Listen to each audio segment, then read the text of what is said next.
We actually moved from Rawalpindi and went to Lahore, and I was enrolled in another school. It's a private school for the blind in Lahore.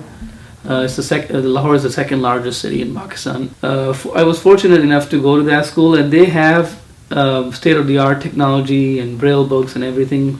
There, I was introduced to basic typing and screen readers. So after getting the intro from that, when I graduated, I always was passionate to study computer science. So since a lot of the colleges would not permit me to take science subjects in Pakistan, that motivated me that I think I can do them, and they just don't believe that I can because I've been blind all my life. So to me it came naturally. I mean, there are obviously some disadvantages to but you can always turn those disadvantages into opportunities. So I don't think I don't think I would have been in the U.S. if I wasn't blind. So I mean, I take that as a blessing and an opportunity. I think I had a British accent back then. You did before I came to the U.S. and that's how Jan. That's why Jan fell in love with me. Yeah, it's gone. It's gone. Had lots of braille books that I read, and I had bought them, so I read them and I wasn't using them anymore, and so I put it on the list. Hey, look, I've got lots of braille books that need a new home. So I said, well, yeah, I mean, there's a huge shortage or lack of braille books in Pakistan. I mean, I'll take them, and those are very valuable resources. Why would you throw them away? This first question I asked was, I was like, well, they're in English, right? Can you read English braille? It's like, of course, I wouldn't have asked you. That's how we started communicating. She asked some questions about my country. I told her, hey, I could help you learn the language if you're interested. And once you start learning the language, I think people become close to each other. Some things are hard to say in English, so some of those things you can only say in your own language or express better in your own language. Every single thing is a compromise, or every single thing is a discussion, and we have to come to some type of agreement on it. So I try and find ways to kind of incorporate things in. I could say I probably am not as successful, like I don't speak Urdu to the children. We talk to them in my language, so while they don't converse back with me in as much, I mean they do sometimes, Azan does, but not as much. Getting better. Yeah, but they understand it considerably, so that's satisfactory enough for me, because it's a language that is so closely connected with the culture that you are part of. बैठ जा मेरा बेटा. कौन सी वाली book सुनाओ आपको बताइए, कौन सी पिक करो उसमें से? अब्बू के साथ बैठना, इधर बैठना. I want Monster वाली? No, this one. कौन सी? ये वाली? ये कौन सी है?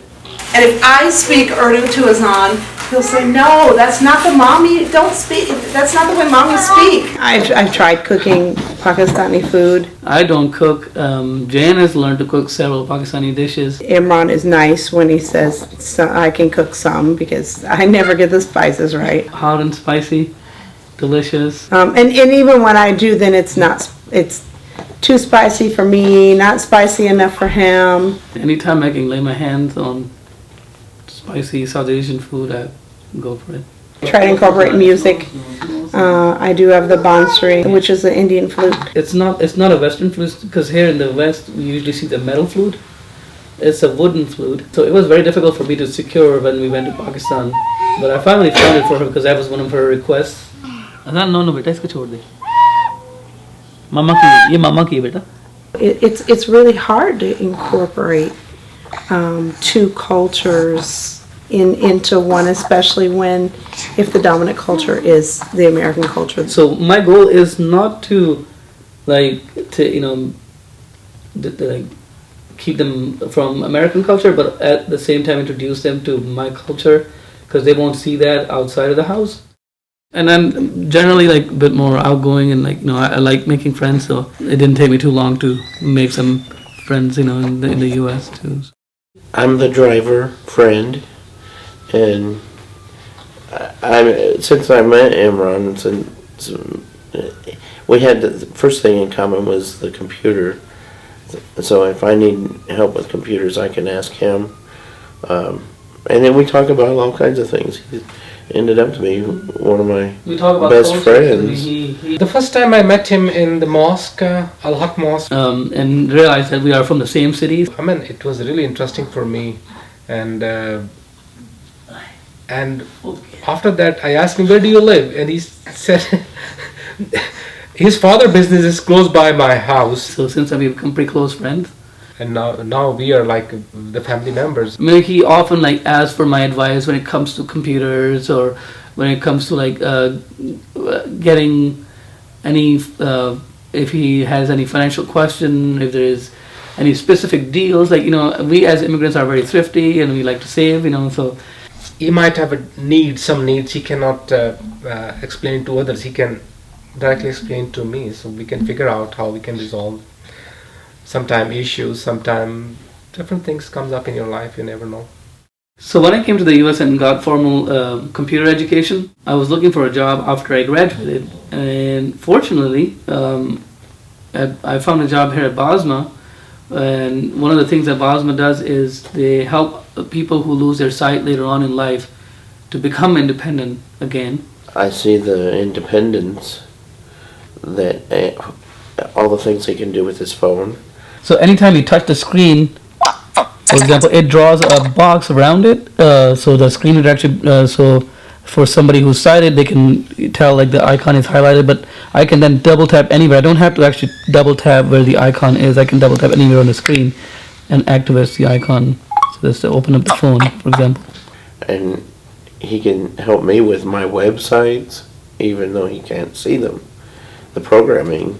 And Google doesn't look at the pictures, it looks at the words. I've always like helped other folks, like, you know, who are new to computers, even when I was in Pakistan, you know, on how to do certain tasks on the computer, how to send emails, how to go to the internet, things like that. People who are totally blind like me, they use what is called a screen reader that talks, you know, so anything that appears on the screen is spoken out loud. So it's talking pretty fast. I mean, I have gotten used to how quickly it speaks, but you can adjust the speech rate easily. So you can be as slow as like a drunken man. I mean, sometimes you don't even realize what the transition happens over time, subtle changes. So I think if you know language, that gives, I mean, if you have decent mastery over the language of the country you're going to, I think that really helps you understand the subtle changes and things or differences in the other culture, and it helps you filter out what you should adopt and what you should let go, you know. So I mean, human has a lot of tolerance. He can adjust in any weather, any culture, any situation. He has given a lot of abilities. Yeah, I think he's learned a lot of like English nuances, my jokes and humor. He's picking up on that. It takes time to adjust in the different culture, but I mean, it's a human nature. He can adjust anywhere. Like he can tolerate the different weather. People want to try too hard to fit in or try not at all to fit in, and so that's a barrier for a lot of the immigrants sometimes. When Imran said, "Hey, I think I want to be a natural helper. Do you want to do it too?" I was kind of like, "Wow, well, yeah, let's go." While I know a lot of resources, I think getting formal education and getting access to all the tools that they have, you know, and therefore serving other immigrants better. And it was really fun for us to do it together because I don't speak another language. I see Imran and my participation kind of as a team effort. Jan and I, like, you know, we have always enjoyed, you know, in our previous lives, you know, me in Pakistan, while she was in Greensburg, you know, we've always enjoyed like meeting new people from other cultures. If he thinks, well, what can we do? How can we help this? You know, I have solution, or I can say, well, what about this? What about that? How does this work? So we tend to kind of work off of each other as a team, and that's a great thing.